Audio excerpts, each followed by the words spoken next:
پیارے بچوں، السلام علیکم۔ آپ کو کتابوں کی کہکشاں میں خوش آمدید۔ میں آپ کی میزبان دیا خان آپ کے لیے بادشاہ کی کہانی لے کر آئی ہوں۔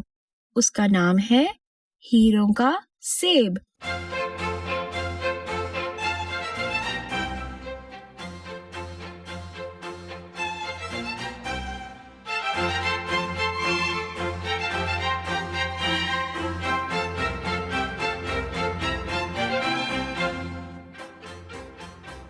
ایک بادشاہ بہت نیک اور رحم دل تھا۔ اس کی رعایا اس سے بہت خوش تھی۔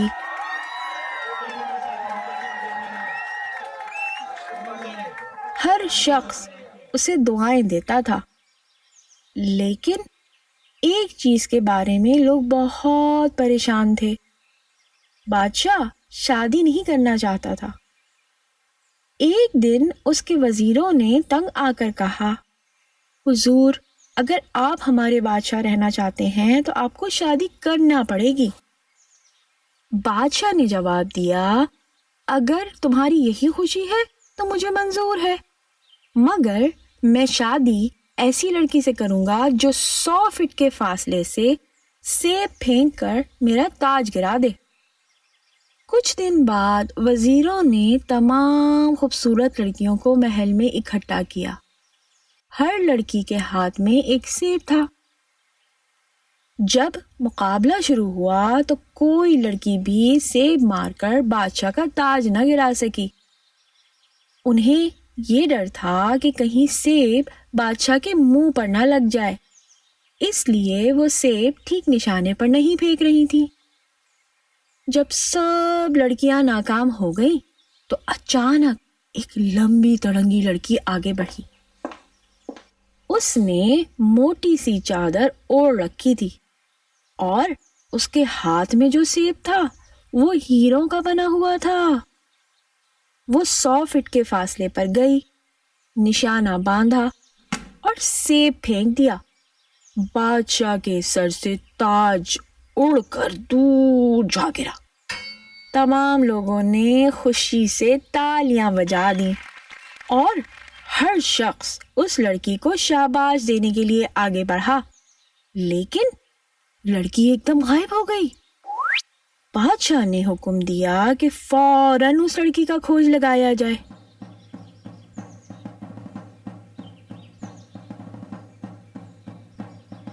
وزیروں نے گاؤں گاؤں، شہر شہر سپاہی دوڑائے، مگر لڑکی کا کہیں پتہ نہ چلا۔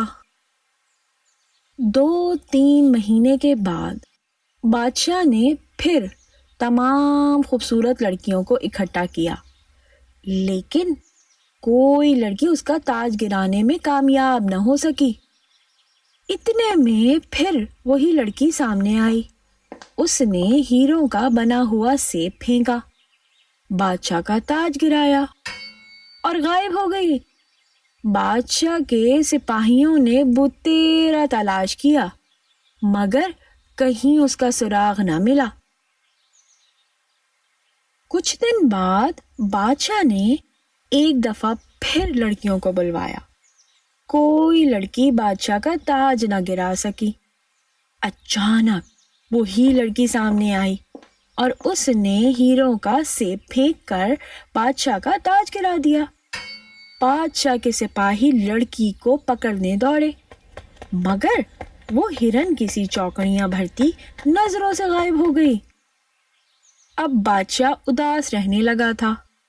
وہ روز صبح کو اکیلا شکار کے لیے نکل جاتا اور شام کو واپس آتا۔ ایک دفعہ وہ جنگل میں شکار کھیلتا کھیلتا بہت دور نکل گیا۔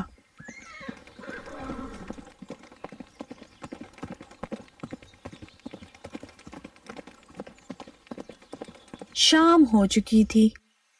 اچانک اس کو دور روشنی کی مدھم سی لکیر نظر آئی۔ وہ ادھر بڑھنے لگا۔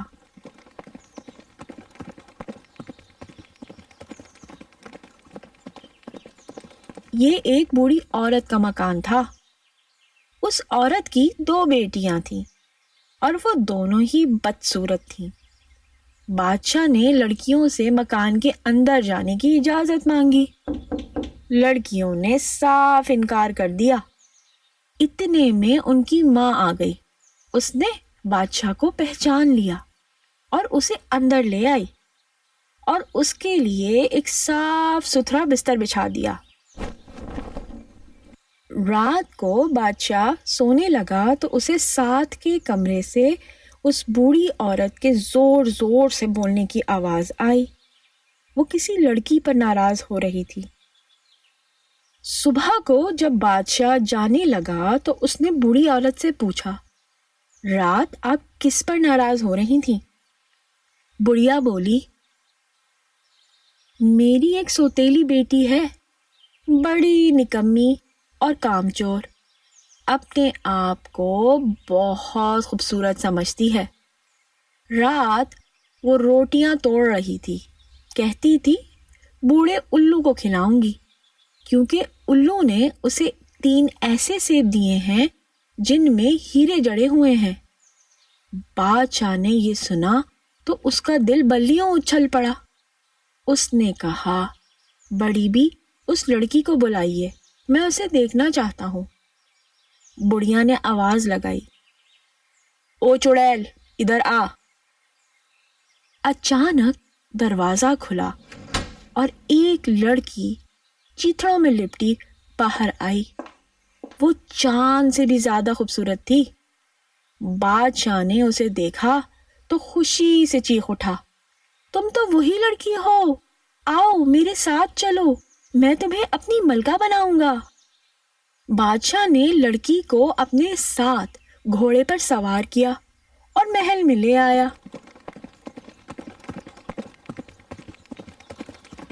کچھ دن بعد دونوں کی شادی ہو گئی اور وہ ہنسی خوشی رہنے لگے۔